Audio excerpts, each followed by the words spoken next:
Hello guys, welcome back to my channel. कल आपने देखा कि सॉन्ग जोंग लिंग शिन को इम्प्रेस कर देता है। हाउ जुन सॉन्ग से पूछता है कि मुझे तुम्हारा जवाब थोड़ा बनावटी दिखा, आखिर सच क्या है? तो सॉन्ग मना कर देता है, पर हाउ जुन के इंसिस्ट पर वो कहता है कि उसे पता है वो क्या कर रहा है। हाउ जुन को नहीं, पर हमें तो पता है कि वो ये सब शॉन शॉन के लिए कर रहा है, क्योंकि उसका डीएनए मैच हुआ था और वो सॉन्ग फैमिली का ही हिस्सा है। उधर चीसिला सॉन्ग की सिंसियरिटी से इम्प्रेस होकर उसकी तरफ अट्रैक्ट होने लगती है, उसे पसंद करने लगती है। चीसिला देखती है कि कैसे सॉन्ग शॉन का हर लाड़ उठा रहा है और उसके साथ इतना अच्छा पेश आ रहा है जिससे बस शॉन खुश रहे। सिला सोचती है कि ये कोई फेरी टेल लग रही है, और अगर है भी तो वो इस पे एक बार भरोसा करना चाहती है। चीसिला हाउस हेल्प से सॉन्ग की हॉबी पूछती है। वो बताती है कि वैसे तो वो सिर्फ चैन चैन के साथ ही वक्त बिताता है, लेकिन अंडरग्राउंड में एक बिलियर्ड रखा है। उधर शान एक बैग साफ कर रही होती है। चैन चैन उसे देखने को कहता है, पर शान मना कर देती है। सॉन्ग दोनों को रोकता है। चैन चैन कहता है कि पापा, इस बैग में मम्मी का एक और बेबी है, इसलिए उसे देखना है। शान कहती है कि पहले उसकी मम्मी से पूछना पड़ेगा। तो चैन चैन कहता है कि आप मम्मी को नीचे ढूंढो और मैं ऊपर ढूंढता हूँ। चीसले नीचे सोच रही होती है कि जब सॉन्ग उसे ऐसा देखेगा तो उससे पूछेगा, तो वो कहेगी क्योंकि उसे पसंद है इसलिए वो भी सीखना चाहती है और उसे अच्छे से वो खेलना सिखाएगा। सॉन्ग नीचे आता है और उससे स्टिक छीनकर उसे साफ करके रख देता है और उससे कहता है कि तुम्हें यहाँ नहीं होना चाहिए था। सिला कहती है कि मैं तो तुम्हें जानना चाहती थी। सॉन्ग कहता है कि ये मेरा प्राइवेट स्पेस है और इससे तुम्हें जानने की जरूरत नहीं, और कहता है कि जैसे अभी तक हम कर रहे हैं बच्चे और दादा के सामने एक्टिंग, उसके अलावा तुम्हें और कुछ करने की जरूरत नहीं है। एक्टिंग?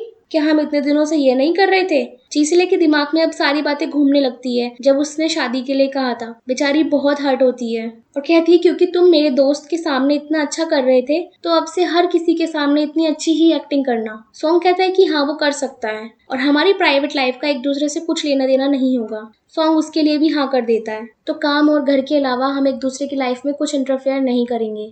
सॉन्ग के जाने के बाद सिले बहुत रोती है, यानी अब तक जो उसने महसूस किया वो सब कुछ सिर्फ झूठ था, दिखावा था। ये सोच बेचारी बहुत रोती है। चैन चैन सिले को बुलाने आता है, पर वो तो रो रही होती है।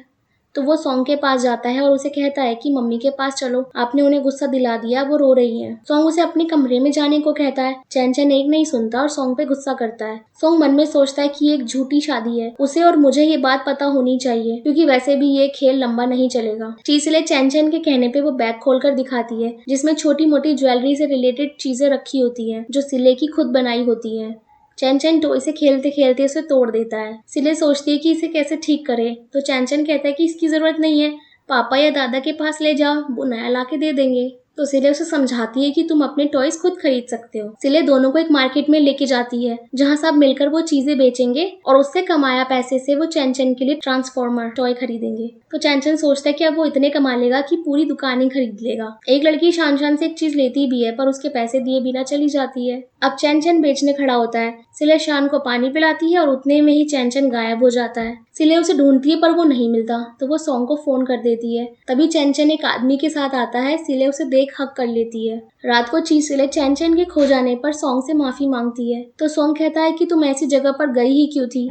तो चीसले कहती है कि बच्चों को वैल्यू समझाने। तो सॉन्ग कहता है कि तुमसे किसने कहा था कि उन पे अपनी पर्सनल थॉट्स थोपो? तो सिले कहती है कि शादी से पहले कौन कहता था कि अपने प्रेफरेंस को तवज्जो दो? ओ हाँ, एक्टिंग, मेरी याददाश्त तो देखो। सॉन्ग कहता है कि मैं चैन चैन की बात कर रहा हूँ। तो सिले कहती है कि हाउ फनी, मैं भी इसी बारे में बात कर रही हूँ।